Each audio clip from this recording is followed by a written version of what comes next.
అమిత్ షా గారు, చంద్రబాబు నాయుడు గారి ఇంట్లో ఒక డిన్నర్ మీటింగ్‌కెళ్ళి ఇద్దరు జగన్మోహన్ రెడ్డి గారి ప్యాలెస్‌ల గురించి మాట్లాడారు అనేది 100% కరెక్ట్.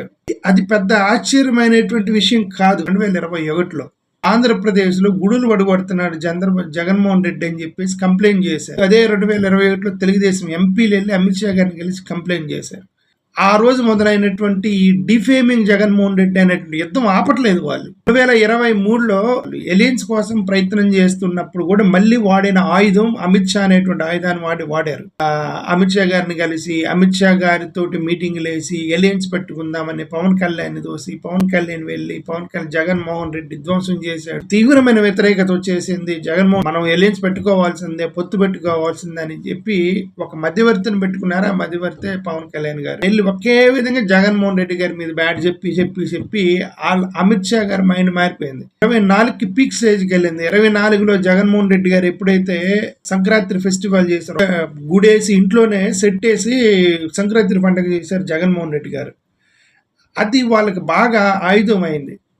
తెలుగుదేశానికి సంబంధించినటువంటి కొంతమంది నాయకులు అమిత్ షా గారి దగ్గరికి వెళ్ళి జగన్మోహన్ రెడ్డి గారు హిందూ మొత్తం మీద పెద్ద సెట్ వేసి హిందూ ఓట్లు మొత్తం అతని వైపు మలుచుకుంటున్నాడు అనేటువంటి ఒక విషయాన్ని ఆయనకు చెప్పారు.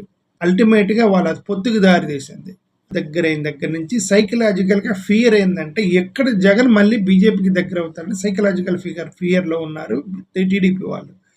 కనబడ్డ ప్రతిసారి కూడా జగన్ మీద బ్యాడ్గా చెప్తున్నారు. ఢిల్లీలో బడ్జెట్ డిస్కషన్స్ లో కూడా మళ్ళీ ఎక్కడికి వెళ్ళి జగన్మోహన్ రెడ్డి మీరు ఇచ్చిన కేంద్ర ప్రభుత్వం డైవర్ట్ చేశాడు, రాష్ట్రాన్ని విధ్వంసం చేశాడు, డబ్బులు లేవు, రోడ్లు తీసేశాడు అని చెప్పి డబ్బులు ఇవ్వండి అని అడుగుతాం. జగన్ చేయటం వల్ల జగన్ మీద నెగిటివ్ క్రియేట్ చేయటం అనేది వాళ్ళు పెట్టుకున్నారు. ఓకే, వాళ్ళు కలిసిన ప్రతిసారి ఒక టాపిక్ లేకుండా ఉండదు. అదే జగన్ అనేటువంటి ఒక టాపిక్ లేకుండా ఉండదు. అది పెద్ద ఆశ్చర్యం కాదు. అది నిన్న కంటిన్యూ అయింది. చంద్రబాబు నాయుడు గారి ఇంట్లో కూర్చున్నప్పుడు వీళ్ళే లేపుంటారు. జగన్మోహన్ రెడ్డి గారు ప్యాలెస్లు కట్టుకున్నారు తెలుసా? జగన్ 300 గదులు పెట్టి హైదరాబాద్ లో ప్యాలెస్ కట్టుకున్నారు, 500 గదులు పెట్టి బెంగళూరులో కట్టుకున్నారు, 1000 గదులు పెట్టి విశాఖపట్నంలో గదులు కట్టుకున్నారు. ఈ ప్యాలెస్ల గురించి వీళ్ళే లేపి అవునా అని ఉంటాడు ఆయన. వీళ్ళు లేపి నెక్స్ట్ డే పేపర్లో వేసుకుంటారు. మళ్ళీ రేపొద్దున ఢిల్లీలో కలిస్తే అక్కడ మళ్ళీ చర్చ వచ్చింది, జగన్ గురించే చర్చ వచ్చింది. ఒకవేళ అంతరిక్షంలో గెలిచినా జగన్ గురించి చర్చిస్తారు. అంటే జగన్ అనే టాపిక్నే 2 చోట్ల బ్యాడ్ చేయాలి. ఒకటి ఢిల్లీలో బ్యాడ్ చేయాలి, 2 ఆంధ్రప్రదేశ్ ప్రజల మధ్య బ్యాడ్ చేయాలి అనేది 2 కాంటెక్స్ట్ లో పెట్టుకున్నారు. బీజేపీ